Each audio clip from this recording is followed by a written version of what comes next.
শীতের পিঠাপুলি পর্বে আজকে আমি আপনাদের জন্য নিয়ে চলে এসেছি ভীষণই সহজ এবং ভীষণই মজাদার একটা রেসিপি। আশা করছি কম বেশি সবাই কিন্তু এই ভাপা পিঠা তৈরি করতে পারেন। তবে যারা পারেন না বা নতুন রাঁধুনি রয়েছেন, আমার আজকের এই রেসিপিটি ঠিক তাদের জন্য। আজকে আমি খুবই সহজ নিয়মে ভাপা পিঠাটা তৈরি করে দেখাবো। আশা করছি অনেক অনেক বেশি ভালো লাগবে। তাহলে চলুন পুরো রেসিপিটা দেখে নিই। এর জন্য প্রথমে এখানে আমি চালের গুঁড়ো নিয়ে নিয়েছি, সাথে দিয়ে দিচ্ছি কিছুটা স্বাদ মতো লবণ। লবণটাকে চালের গুঁড়োর সঙ্গে খুব ভালোভাবে নেড়েচেড়ে মিশিয়ে নিচ্ছি। তারপর এখানে নর্মাল পানি দিয়ে অল্প অল্প করে একটা মিশ্রণ তৈরি করে নিচ্ছি। এ পর্যায়ে অল্প অল্প করে পানি দিয়ে ভাপা পিঠার তৈরির জন্য মিশ্রণটা কিন্তু তৈরি করে নিতে হবে। যখন দেখবেন হাতে নিয়ে এটাকে মুঠ করা যাচ্ছে, তাহলে বুঝতে হবে ভাপা পিঠার জন্য কিন্তু এই মিশ্রণটা একেবারেই তৈরি হয়ে গেছে।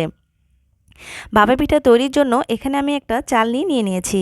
এবার চালনির ওপর পরিমাণ মতো চালের গুঁড়ো নিয়ে এটাকে চেলে নিতে হবে। আর ভাপা পিঠা তৈরির জন্য কিন্তু এটা অবশ্যই করে নিতে হবে। কম বেশি সবাই কিন্তু এগুলো জানেন। তারপরও আপনাদের সুবিধার জন্য আমি দেখিয়ে দিচ্ছি।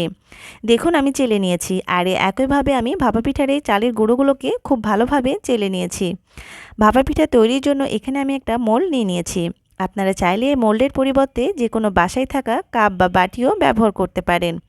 তারপরে কিছুটা চালের গুঁড়ো দিয়ে কিছুটা নারকেল কোড়ানো, তারপর দিয়ে দিয়েছি খেজুরের গুড়, আবারও ওপর থেকে নারকেল কোড়ানো, তারপর ওপর থেকে আবারও চালের গুঁড়ো দিয়ে এটাকে খুব ভালোভাবে সেট করে নিচ্ছি। ঠিক কিভাবে এটাকে আমি সেট করেছি দেখেই কিন্তু বুঝে নিতে হবে। আপনাদের সুবিধার জন্য আমি আরও একটা তৈরি করে দেখিয়ে দিচ্ছি। এটা তৈরি করা কিন্তু অনেকই সহজ। একটু লক্ষ্য করলে কিন্তু বুঝতে পারবেন আমি ঠিক কিভাবে এগুলোকে তৈরি করে নিচ্ছি। দেখুন এরই মাঝে কিন্তু আমার আরও একটি ভাপা পিঠা তৈরি করে নেওয়া হয়ে গেছে।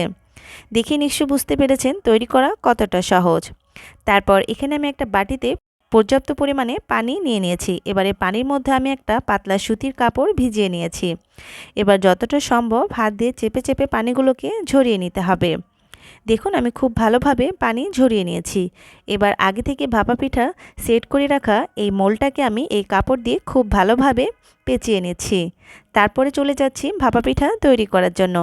ভাপা পিঠা তৈরি করার জন্য চুলায় একটি পাত্র বসিয়ে পানি দিয়ে এটাকে ফুটিয়ে নিয়েছি।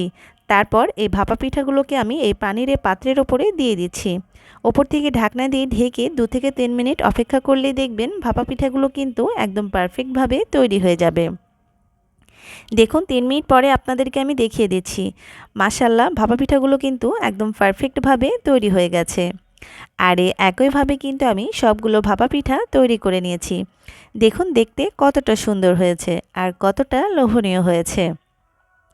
এই ভাপা পিঠাটা তৈরি করা যেমন সহজ, খেতেও কিন্তু অনেক অনেক বেশি মজাদার হয়ে থাকে।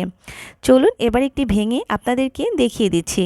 এটা দেখতে যেমন সুন্দর, এটার ভেতরটাও কিন্তু অনেক অনেক বেশি লোভনীয় হয়ে থাকে। দেখুন দেখে নিশ্চয় বুঝতে পারছেন ভেতরে কিন্তু খেজুরের গুড় আর নারিকেলে ভরপুর রয়েছে। দেখতে কতটা লোভনীয় হয়েছে দেখেই কিন্তু বুঝতে পারছেন।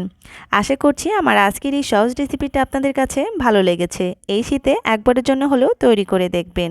আজকের মতো এখানেই বিদায় নিচ্ছি। আল্লাহ হাফেজ।